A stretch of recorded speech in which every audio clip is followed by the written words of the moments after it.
Shalom, salam sukacita dan damai sejahtera menyertai kita dimanapun berada. Sebelum kita mendengarkan firman Tuhan, kita bersatu di dalam doa. Allah Bapa kami yang bertahta dalam kerajaan sorga, tuntun dan arahkanlah kami untuk semakin mengenal Tuhan dan memahami kehendak Tuhan melalui firman yang kami dengarkan pada saat ini. Amin.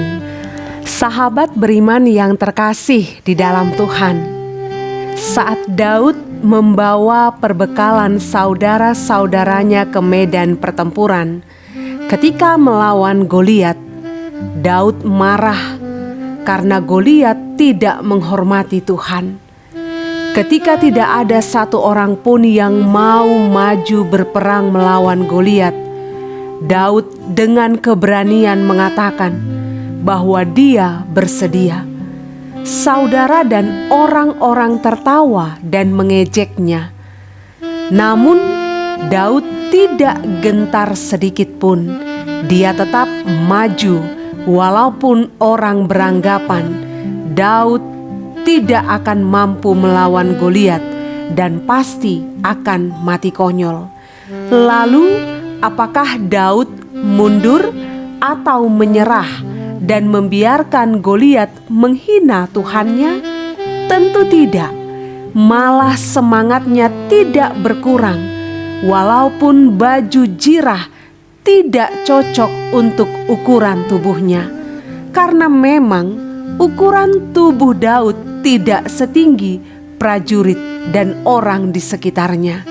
Bahkan ketika Goliat menganggapnya bukan tipe pahlawan, semuanya itu tidak masalah baginya.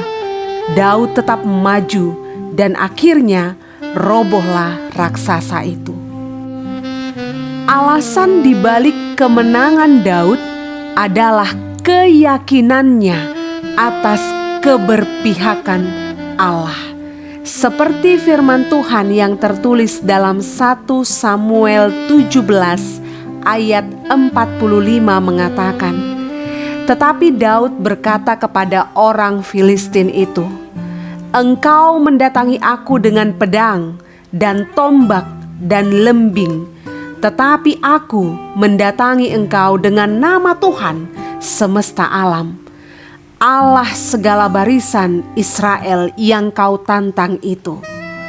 Sahabat beriman yang dikasihi Tuhan, pedang, tombak, dan lembing itu bisa sangat menyeramkan untuk dihadapi.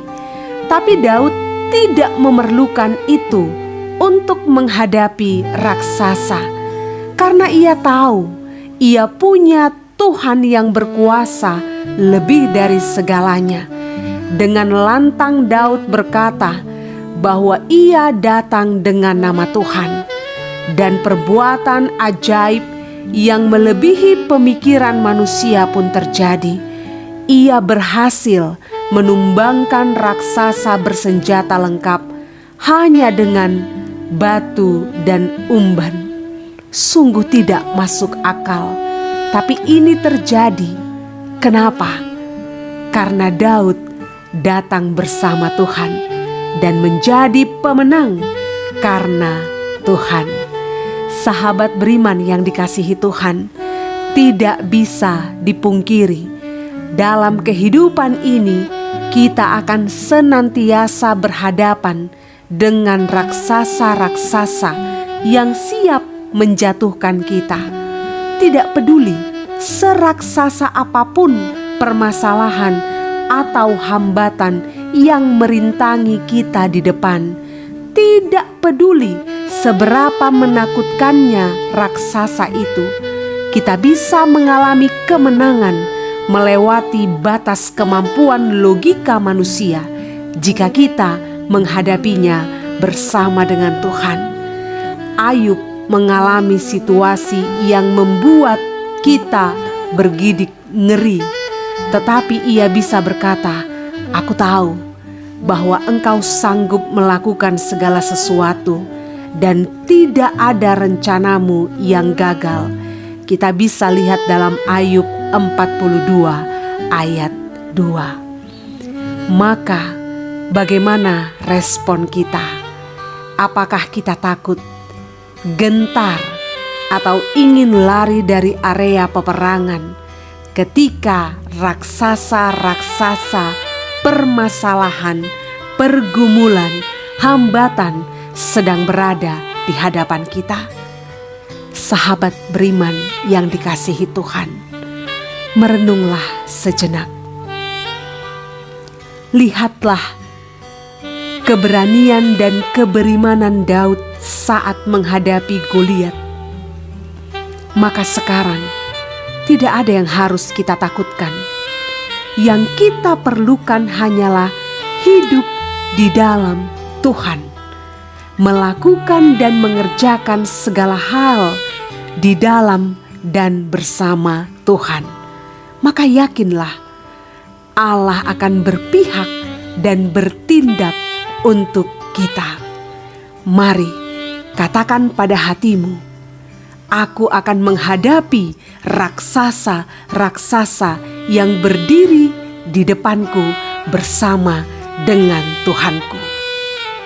Selamat menjadi pemenang. Yesus mengasihimu.